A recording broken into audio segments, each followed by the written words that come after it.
Il était une fois Volubilis, cité construite en 44 après Jésus-Christ par l'Empire romain. Volubilis, cité de commerçants spécialisés dans l'oviculture et le commerce d'huile, sa population était estimée entre 12 000 et 15 000 habitants, mais Volubilis tomba après la grave crise romaine du IIIe siècle, où les Romains avaient décidé dans le sillage de leur stratégie impériale le repli d'Afrique du Nord, et donc d'évacuer la ville et se replier sur Tanger. Aujourd'hui, 2000 ans plus tard, Rome part rebâtir Volubilis. Sur quelle expertise s'appuyer pour réhabiliter des vestiges romains ?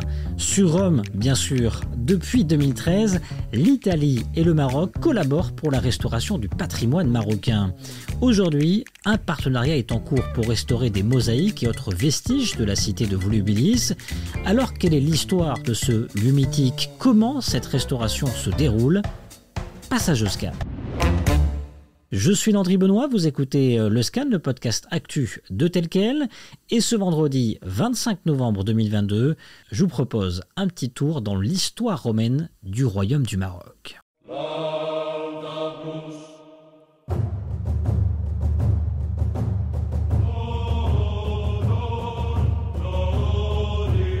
Connaissez-vous l'histoire de Volubilis ? Située entre Meknès et Fès, l'ancienne petite cité romaine a joui longtemps d'une position stratégique. À la croisée du Maroc du Nord et de la vallée de Sébou, en plus de son ouverture sur l'Atlantique, cela lui a attiré de nombreux regards. Sa fondation, elle la doit aux Berbères, mais au IIIe siècle avant Jésus-Christ, elle rentre dans le sillage de l'influence de grandes civilisations méditerranéennes. Elle fut tout d'abord sous l'influence carthaginoise, vers le IIe siècle avant Jésus-Christ, puis fut partie du royaume mauritanien qui se forma en Afrique du Nord. Vers l'an 0, la ville devient la résidence du roi Juba II, allié de Rome, puis celle de son fils Ptolémée en 40. Une période prospère est alors de mise, mais l'équilibre qui prévalait depuis un siècle dans cette région fut brusquement rompu. Rome débarqua et la ville fut élevée au rang de municipalité romaine. Ses habitants bénéficièrent de nombreux avantages destinés à assurer leur fidélité à Rome, dont l'objectif était de faire de cette région une marche de l'Empire plus qu'une simple province à exploiter. Elle passa ensuite entre les mains des Vandales venus d'Espagne en l'an 400 jusqu'à être prise par les musulmans à l'époque de leur expansion.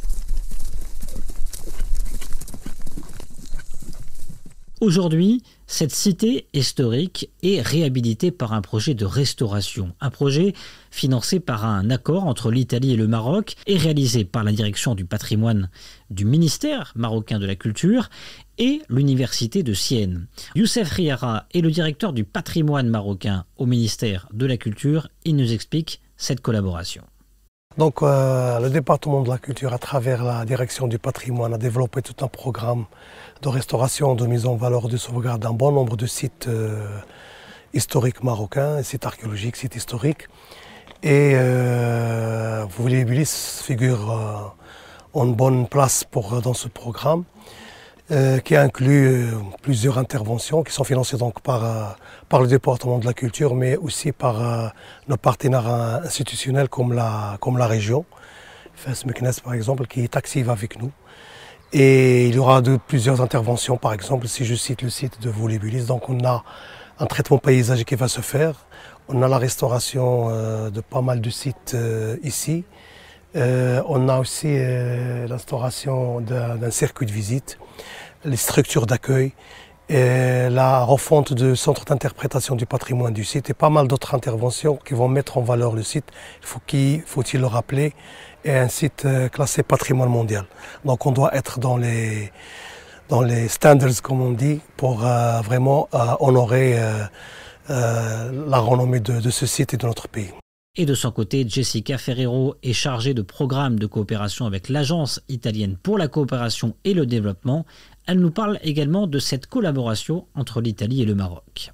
Le projet de préservation et valorisation du patrimoine archéologique culturel, c'est le fruit d'une collaboration entre Italie et Maroc. Fait partie d'un programme entre les deux gouvernements et c'est réalisé par la direction du patrimoine culturel du ministère de la Culture, qui a fait des conventions de partenariat technique et scientifique avec l'Université de Sienne pour le moment en Italie, avec laquelle on a mis en valeur et restauré un des plus grands palais de Volubilis, le palais des Gordiens. Et dans les prochains futurs, on va signer aussi une convention avec l'Institut central pour la restauration de Rome, qui va s'occuper de la préservation et de la restauration des mosaïques in situ dans une des plus belles maisons du site de Volubilis, qui s'appelle la Maison de Vénus. Un partenariat donc noué entre le Maroc et l'Italie pour la préservation de ce patrimoine historique inscrit à l'UNESCO. L'ambassadeur italien au Maroc, Armando Baruco, nous explique pourquoi ce choix du site de Volubilis. Alors, on a choisi Volubilis parce que il y a eu une demande spécifique de collaboration dans le secteur de la restauration des mosaïques. Et alors, on a mobilisé les ressources, en particulier de l'Institut central de restauration, pour travailler sur les mosaïques romaines de Volubilis. Mais ça, je dois dire, c'est plutôt le début d'une nouvelle coopération entre l'Italie et le Maroc, dans le sens que c'est la première fois que l'Institut central de restauration de Rome, qui a une compétence très très forte dans la conservation des monuments et spécifiquement des mosaïques romaines, et c'est la première fois qu'ils arrivent ici au Maroc. Et donc, on espère vraiment que c'est le début d'une coopération. Et on a pris l'occasion tout simplement qu'il y avait au même temps à Fès, pas loin d'ici, le workshop d'Andrea Anastasio dans l'Université Euromed. Et donc, je trouve que c'est très très bien de trouver l'occasion pour montrer aux étudiants une partie importante de leur patrimoine, mais aussi, je dirais, l'importance de conserver et valoriser le patrimoine. L'ambassadeur d'Italie au Maroc nous explique aussi les motivations de la démarche d'inclure des jeunes dans ce travail d'orfèvre. Alors, l'une des choses qui m'a frappé ici au Maroc, c'est l'importance du patrimoine historique et culturel du Maroc. C'est un pays qui ressort d'une grande civilisation et c'est un pays avec un patrimoine historique romain, islamique et même plus récent, très très important. Et alors, l'Italie, c'est un pays dans lequel on a commencé à développer depuis la Renaissance le concept de la conservation et de la restauration. Et je trouve que c'est très important ici au Maroc de valoriser le plus possible. Le ministère de la Culture est en train de faire un travail excellent. Et nous, on veut contribuer avec ça. La chose que je trouve très importante, et j'espère que ça va être un peu le début d'une nouvelle coopération importante, c'est l'idée, le concept d'élaborer une culture de la conservation, de la restauration du patrimoine. Et pour les jeunes, surtout pour ceux qui travaillent dans l'architecture ou étudient l'architecture, la conservation du patrimoine va ensemble, elle marche ensemble avec une culture aussi de la construction d'une société plus soutenable, plus résiliente. La restauration de la ville de Volubilis sera donc effectuée par l'Institut central pour la restauration de Rome, un institut très connu au niveau mondial pour les archéologues et passionnés de restauration de patrimoine. Cet institut s'attelle au niveau du monde entier à œuvrer pour la préservation du patrimoine historique des différents pays où ils sont actifs. Alessandra Marino est la directrice de cet institut. Bonjour. Alessandra Marino, quelles sont les activités de cet institut? L'Institut central de la restauration naquit en 1939. C'est un institut pour étudier le thème de la restauration, pour surtout essayer de conduire ensemble les études humanistiques et les études scientifiques. C'est-à-dire la restauration où a la nécessité d'avoir toujours les deux côtés de la connaissance qui travaillent ensemble. C'est pour ça que dans l'Institut, il y a des chimistes, des biologues, des physiques et aussi des restaurateurs, des archéologues, des architectes, des historiciens de l'art Et puis, il y a un autre bout, c'est-à-dire la formation.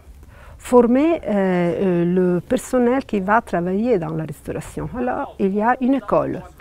L'Institut a travaillé beaucoup de fois dans beaucoup de parties du monde. Chaque endroit a des caractéristiques tout à fait particulières. Et il faut essayer d'arriver toujours très légèrement et très respectueux de la réalité où on va travailler ensemble au personnel. Et quel est l'apport de l'Institut sur ce site de Volubilis? Nous sommes là aujourd'hui pour commencer à étudier et à comprendre, pour arriver à élaborer un projet qu'on va faire ensemble avec la direction du patrimoine et la direction locale, et individué d'entre beaucoup de mosaïques qu'il y a ici, quelqu'un sur lequel étudier un projet pilote et commencer un chantier pilote, parce qu'avec la restauration, on peut bien sûr commencer à penser des interventions, de modalités après avoir vu, mais il faut commencer à travailler en essayant de différentes méthodes, et c'est seulement là qu'on peut comprendre ce qu'il faut faire. C'est pour ça que des projets pilotes sont nécessaires pour individuer des lignes guides générales pour la restauration de différents problèmes qu'on va avoir ici dans les mosaïques. C'est aussi une occasion, ça, pour travailler ensemble avec le personnel d'ici et pour faire quelques formations. Et vous, êtes-vous déjà allé à Volubilis? Connaissez-vous l'histoire de Volubilis? Voulez-vous en savoir plus? Faites-le nous savoir en partageant cet épisode du Scan sur vos réseaux sociaux avec le hashtag Le Scan et le hashtag tel quel. Le Scan, le podcast d'actualité, c'est fini pour aujourd'hui. Réalisation Adam Al-Arshawi.